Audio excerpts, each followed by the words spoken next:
পাচ্ছে না। মাতা সুমিত্রা, তার চোখে কোনো জল নেই। হনুমান গিয়ে বলছে, ও মা, আমার প্রভুর ভাই লক্ষণের প্রাণ সংশয় এটা শুনে সমস্ত অযোধ্যাবাসী কাঁদছে, কিন্তু তোমার চোখে তো জল নেই। লক্ষণ কি তোমার কিছু হয় না? তখন সুমিত্রা কি বলছে?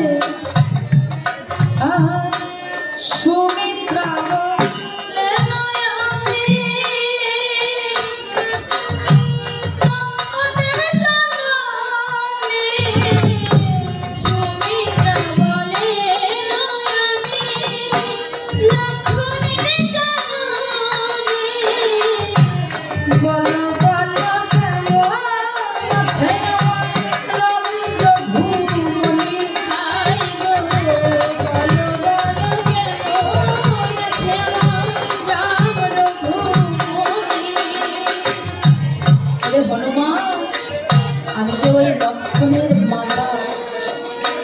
তুই বল না হনুমান, আমার রাম কেমন আছে?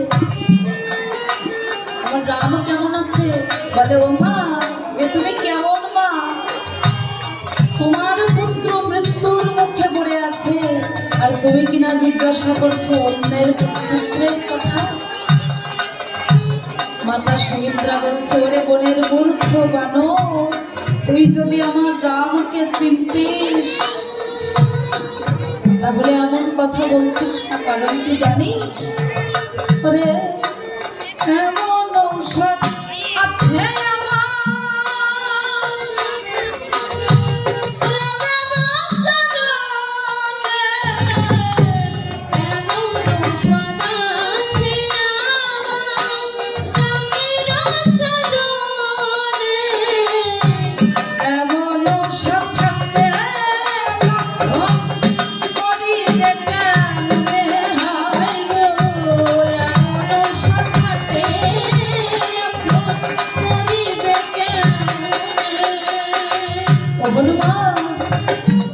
আমার রামের চরণে পড়ে থাকলে আমার লক্ষণ যে কিছুতেই মরতে পারে না।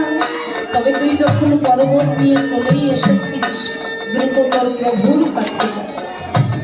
তখন ভরত বীর পুনরায় বাটুল বাণে ক্ষেপ করে ওই হনুমানকে পর্বত সহ শূন্যে তুলে দিয়েছে। হনুমান আমার প্রভুর কাছে গিয়ে পর্বতটি রেখে প্রভুকে প্রণাম করেছে। এবার সুসেন বলছে, ও হনুমান, এই ঔষধ বন্টন করতে এখনো যে 3টি জিনিসের প্রয়োজন। কি কি? স্বর্গধাম থেকে কপিলার গোময়, লঙ্কা থেকে নিকোষার চোখের জল, আর স্বর্ণশীল। হনুমান বলছে, বদ্ধমশাই, আপনি কোনো চিন্তা করবেন না, সকল উপকরণ আমি জোগাড় করে দেব। তাই হনুমান কি করেছে?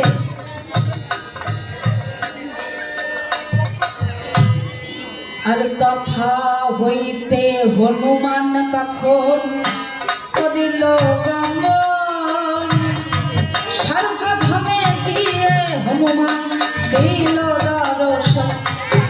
আর স্বর্গধামে গিয়ে হনুমান দিল দর্শন।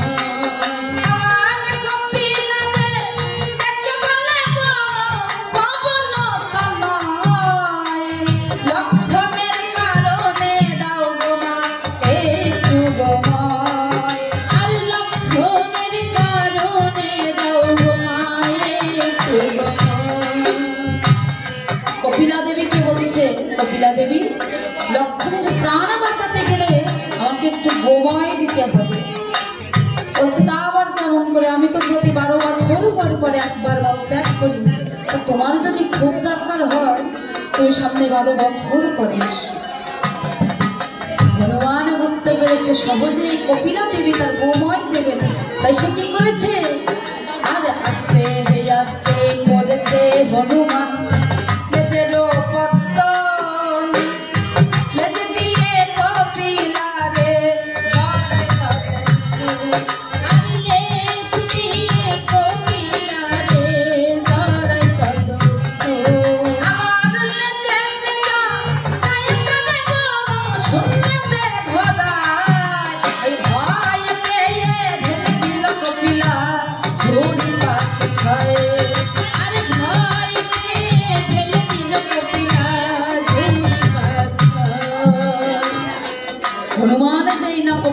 চারিদিকে লেজে ঘুরিয়েছে, ঝুড়ি পাত ছয় মল ত্যাগ করে দিয়েছে।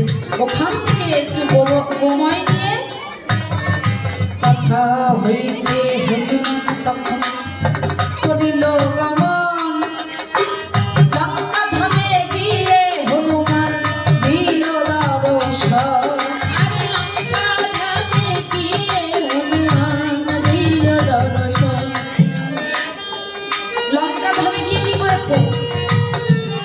নিকষার কাছে যাবে, তার চোখের জল দিতে। কিন্তু হনুমান যদি নিজের বেশে যায়, নিজের রূপে যায়, নিকষা তাকে চিনে ফেলবে।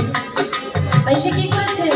ওই লঙ্কাতে গিয়ে হনুমান তরুণীর বেশ ধরে ধীরে ধীরে চলেছে হনুমান ওই নিকষার ধারে। আর ধীরে ধীরে চলেছে হনুমান নিকষার ধারে।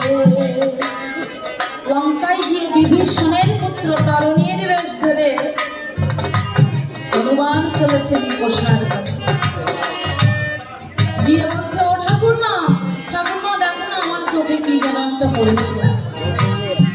নিকষা তাকে ওই তরুণী ভেবে কোলে বসিয়ে যেই না চোখটা দেখতে যাবে, পিছন থেকে হনুমান লেজ বের করে